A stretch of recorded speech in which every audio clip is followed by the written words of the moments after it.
ఆకాంక్షల పేరిట 10 సంవత్సరాలు అధికారంలో ఉండి అధికారంలో ఉన్న 10 సంవత్సరాలు తెలంగాణ ప్రజల ఆకాంక్షల్ని పట్టించుకోకుండా తెలంగాణ ప్రజల అవసరాల్ని గుర్తించకుండా ఎంతసేపు నీళ్లు నిధులు నియామకాల పేరిట చేసినటువంటి వాళ్ళ వ్యక్తిగతమైనటువంటి స్వార్థ ప్రయోజనాలు తప్ప 10 సంవత్సరాల్లో 5 సంవత్సరాలు గౌరవనీయులు చంద్రబాబు నాయుడు గారు ముఖ్యమంత్రి ఉన్నారు, 5 సంవత్సరాలు జగన్మోహన్ రెడ్డి గారు ముఖ్యమంత్రి ఉన్నారు. ఏ రోజు కూడా నిన్న హరీష్ రావు గారు మాట్లాడినటువంటి ఈ 7 మండలాల గురించి కానీ లేదా ఆంధ్రప్రదేశ్కు పోయినటువంటి సీలేరు ప్రాజెక్టు గురించి కానీ ఏ రోజు కూడా చంద్రశేఖరరావు గారికి ఇంట్రెస్ట్ లేదు.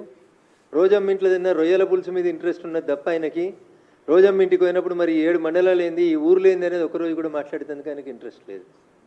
ఇంటికి పిలుచుకొని జగన్మోహన్ రెడ్డి గారిని అలాయి బలాయి చేసుకోవడానికి అవకాశం ఉంది, కానీ 7 మండలాల గురించి ఊర్ల గురించి మాట్లాడరాలేదు. ఇలా బీఆర్ఎస్ పార్టీ హరీష్ రావు గారు ఏం మాట్లాడినా అది దయ్యాలు వేదాలు వల్లించినట్టే ఉంటుంది. ఒకరోజు కాదు మీరు ఈ రాష్ట్రాన్ని పాలించింది, 10 సంవత్సరాలు మీరు ఈ రాష్ట్రాన్ని పరిపాలించారు.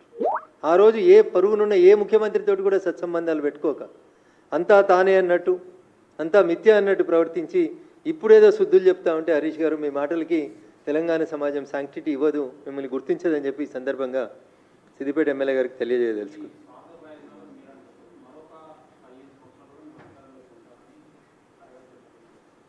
ఇంకొక 15 రోజులకి అసెంబ్లీ బడ్జెట్ సెషన్లు స్టార్ట్ అవుతాయి. అప్పటిదాకా ఇంకో 15 మంది పోకుండా కాపాడుకుంటే చంద్రశేఖరరావు చాలా గొప్పవాడు. అధికారంలో ఉన్నప్పుడు ఎమ్మెల్యేలు మంత్రులు ఇంకెవరిని కలవకుండా మనుషులంటే బానిసలని తనొక్కడే దైవాంశ సంభూతుడని ప్రగతి భవన్ అదే ఇంకేదో అనుకొని ఎక్కువ ఊహించుకున్నాడు సార్ పాపం. ఇప్పుడు తప్పనిసరి పరిస్థితులలో ఎంపీటీసీలతోటి సర్పంచులతోటి ఆఖరికి గ్రామ కమిటీ అధ్యక్షులతోటి కూడా ఫోటో దిగి బిడ్డ నేనున్నా అని బతిలాడుకునేటువంటి దుస్థితికి తెచ్చుకున్నాడు చంద్రశేఖరరావు గారు. 15 సంవత్సరాలు మర్చిపోండి. ఇప్పుడు అధికారంలో లేకుండా ఇంకొక 15 నెలలు మీ టీఆర్ఎస్ఓ బీఆర్ఎస్ఓ అసలు ఉంటుందా?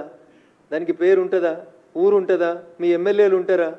ఏం జరుగుతుంది అనేది ఒకసారి చంద్రశేఖరరావు గారు ఆలోచించుకోవాలి. అంటే కోల్పోతున్నటువంటి నాయకుల మీద పట్టు కోల్పోతున్నారు. రోజుకో ఎమ్మెల్యే పార్టీ మారుతున్నాడు, రోజుకో సీనియర్లు పార్టీ మారుతున్నారు. నేను ఎప్పుడో చాలా రోజుల క్రితం చెప్పిన 2013లో నేటి ఫిరాయింపుదారులే రేపు పిరంగులై పేలుతారు కేసీఆర్ జాగ్రత్త అని. ఇలా ఒక్కొక్క ఫిరాయింపుదారుడు మళ్ళీ ఒక్కొక్క ఫిరంగై పేలుతున్నాడు. సో అట్లాంటి బాధలలోంచి బయటపడడానికి ఏం చేయాలని అర్థం కాక ఇంకా 15 ఏళ్ళు నేనే ఉంటా అన్నాడు. ఉన్న 10 ఏళ్ళే ఉద్ధరించింది లేదు, ప్రజల్ని కలిసింది లేదు. మళ్ళీ నీకు అవకాశం ఎందుకు ఇస్తారు ప్రజలు? తెలంగాణ రాష్ట్ర సమితి ఎలియాస్ బీఆర్ఎస్ పార్టీకి ప్రజలు సిఆర్ఎస్ ఇచ్చిండ్రు, కంపల్సరీ రిటైర్మెంట్ స్కీమ్ ఇచ్చిర్రు. గౌరవనీయులు చంద్రశేఖరరావు గారిని ప్రశాంతంగా ఆలుగడ్డలు బెండకాయలు వంకాయలు వండించుకొని వ్యవసాయ క్షేత్రంలో ఆరోగ్యం కాపాడుకోమని ప్రజలు ఇచ్చినటువంటి తీర్పును ప్రజాస్వామ్యాన్ని గౌరవించమని చంద్రశేఖరరావు గారికి ఈ సందర్భంగా హితవు పలకదలుచుకో.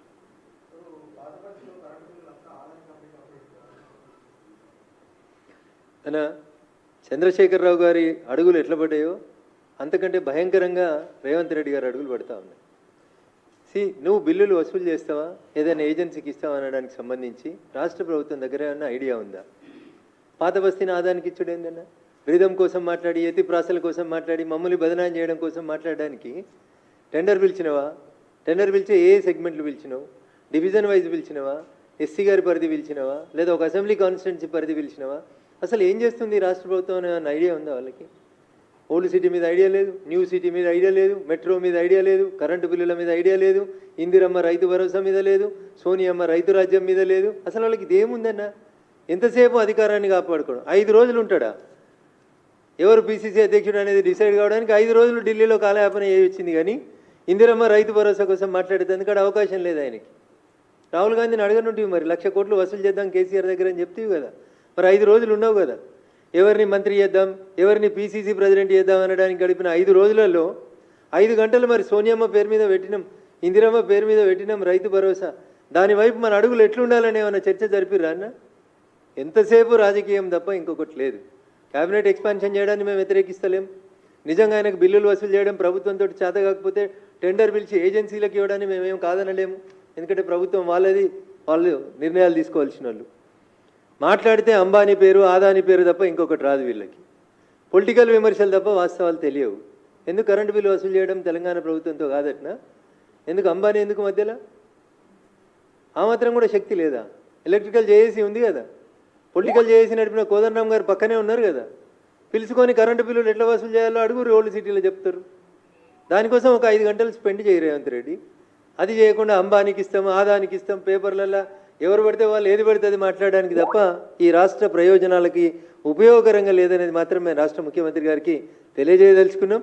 నిజంగా మీకు ఏమైనా ఇబ్బంది ఉండి మీకు నడపడంలో ఇబ్బందులు వస్తే మా వాళ్ళు చాలామంది సీనియర్లు ఉన్నారు, మా రామచంద్రన్ లాంటి వాళ్ళు, లక్ష్మణ్ గారు లాంటి వాళ్ళు, కిషన్ రెడ్డి గారు లాంటి వాళ్ళు ఒక అఖిలపక్షాన్ని పిలిచి అనుభవజ్ఞుల సలహాలు సూచనలు తీసుకొని అడుగులు తడబడుతున్నటువంటి ఈ పరిస్థితుల్లోంచి రాష్ట్రాన్ని మంచిగా నడుపుమని, ప్రజలు ఇచ్చినటువంటి మ్యాండేట్ని కాపాడుకోమని వారికి ఈ సందర్భంగా నేను నీతో